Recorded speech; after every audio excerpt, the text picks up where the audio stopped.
That sounds like...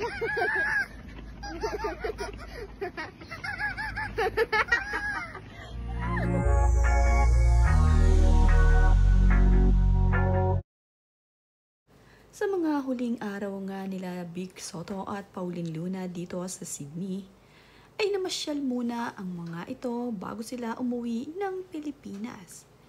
Nilibot muna nila ang magagandang lugar dito sa Sydney. Pinuntahan ang mga tourist spot na kanilang gustong puntahan. Kagaya na nga lamang dito sa Sydney Opera ay pumunta rin itong sina Pauline Luna kasama ang kanyang mga anak. Habang nagpapapicture nga itong si Pauline at itong si Vic, ay napakaklingi naman nga ng kanilang panganay na anak na si Tali. Kasama rin nila dito itong si Mommy Chat at ang daddy ni Pauline Luna. Sumabay nga sa pamamasyal dito ang mommy ni Pauline Luna at ang daddy nito na si Daddy Jean.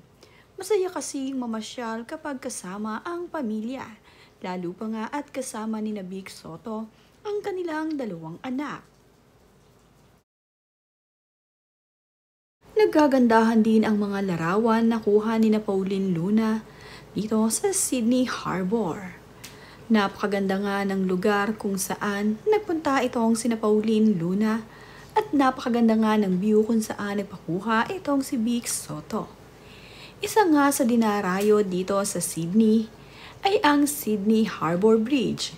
Talaga namang ang bawat turista na pumupunta rito ay nagpapakuha ng litrato sa magandang tulay na ito. Naggagandahan nga ang mga larawang ibinahagi ni Pauline Luna sa kanyang social media. Ito nga ay mga huling kaganapan nila dito sa Sydney. Bago nga sila umuwi ay talaga namang ipinasyal muna ang kanyang mga kasama. At ito namang si Raisa May ay kasama nilang namamasyal dahil gusto nga ni Tali ay kasama niya ang kanyang bestie sa pamamasyal na si Raisa May Dizon. Gusto nga ang kabanding ni Tali itong si Raisa May.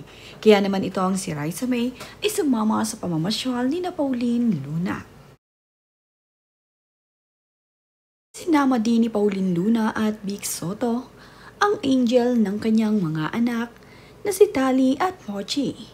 Ito nga ay upang may katuwang ang mag-asawa sa pag-aalaga sa kanilang mga anak.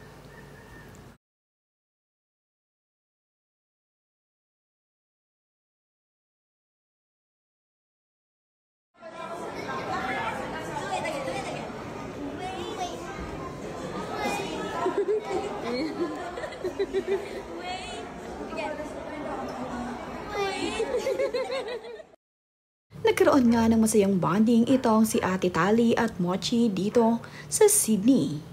Makikita rin na nag-food trip itong si Mochi at ang kanyang ate.